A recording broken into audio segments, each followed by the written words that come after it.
All right, guys, this will be a continuation of the Genesis 6 situation. We're going to talk specifically about Genesis 6, 5 through 7, the divine assessment. There's some misunderstanding here. Some folks like to claim that God is like us in that he regrets everything and didn't know what was going to happen and so on and so forth. I'm going to address that directly in here, and you'll see that it's not at all as it seems to our human feeble minds, because he's not like us. He's God. Anyhow, let's read the verse here. Verse says, "Now the Lord saw that man's evil had spread abundantly on the earth. Indeed, the underlying intent of all of his innermost thoughts was invariably evil. So the Lord regretted that he had made man on the earth, and it grieved his heart that he had done so. And God said, I shall wipe man whom I have created off the face of the earth, both men and beast and crawling creatures and birds of the air, for I regret that I made them." In our own times as well, mankind is universally disposed towards evil because of the sin that resides in our mortal bodies as a result of our descent from Adam. However, the intensity of evil described here, evil that leaves no place for anything else and is untouched by any other consideration, is a clearly unprecedented state of affairs in terms of both the concentration and consistency or homogeneity of the evil involved. There can be little doubt about this rock-hard dedication to evil, which had become the rule on earth, was a result of the majority of mankind at this point being of mixed seed. From their angelic progenitors they had acquired, along with their talents and stature that gave him fame that they still enjoy, the quality of adamant fixation of purpose that, if you guys saw my videos about, the fallen angels and whatnot, how they're, well, Satan essentially is very much full of themselves, for lack of a better way to put it. And Satan had every intention of creating enough coolness or awesomeness within the genetic code that he instilled in the human women by genetically manipulating the outcome, so as to guarantee that these people would never, these Nephilim, these fallen ones, would never go to God. It is also important to note the vast difference between the human and divine assessments of the situation on the pre-flood earth. While mankind is impressed, even fascinated, with the likes of the Nephilim, individuals of exceptional prowess, whether physical or otherwise, God is concerned with the heart and the individual's attitude towards himself and his truth.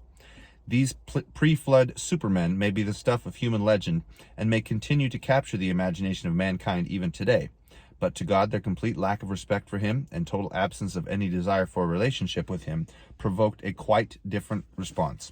Indeed, despite the fact that these semi-humans were in many ways gifted beyond anything today imaginable, and would be objects of extreme veneration and emulation by the present-day inhabitants of Earth, God's response to their inveterate evil is completely the opposite. They must be wiped from the face of the earth. The way in which God's profound regret and grief at the direction chosen by the human race in general is expressed here is not in any way to be understood to mean that he was surprised by these events, like some people like to claim, for history is entirely dependent upon him and his decrees. These events related to us in language that we can understand. Even though we cannot hope to fathom the true depths of God and his love, we can see from these expressions his merciful purpose for mankind and his profound lack of pleasure in their failure to accept that mercy, not wishing for any to perish. And that's 1 Timothy 2:4, pretty much in a nutshell. 2 Peter 3:9. The Lord is not delaying in his fulfillment of his promises, as some think. Rather, he is exercising patience for your sake, being unwilling for anyone to perish, but desiring all instead to come to repentance. This is an absolute fact. We have to understand that it's been almost 2,000 years since his return, 2 days. I've seen my video on the 7,000 years. It's very much on purpose. The family is to be filled, and he wants to make sure that every cohort of human beings ever created has the rightful opportunity, according to his design, to choose for or against him. Patience, that was italicized in this verse above, and I'm going to get into that, is the same Greek root as the verb Peter has used in his first epistle to indicate the patience of God during the 120-year grace period that preceded the Great Flood. 1 Peter 3:20, it's macrothumia versus macrothumeo, or thumeo. Even in the face of such intense, intractable evil, God went the extra mile in providing opportunity for repentance for all genuine human beings before visiting the ultimate judgment upon the world at that time. Truly, ours is a God to be feared, both for the ineffability of his gracious mercy upon the undeserving, and for the ineluctable and devastating power of his judgments upon those who systematically refuse it in their wickedness. Here's Romans 2:4. Or do you esteem as being of little account this truly valuable tolerance he is exercising towards all of you in forbearance and patience, in all forbearance and patience? If you do, it is because you fail to realize, rather, that it is this very tolerance of God that is leading you to, in other words, giving you the opportunity for, repentance. 2 Peter 3:15. And consider the Lord's patience towards you, as leading to your salvation, just as our beloved brother Paul has written to you, according to the wisdom given to him. God's great patience, great provision, God's great love and desire for the human race of that time to turn to him was, in the event, despised, forcing the issue of his terrifying judgment.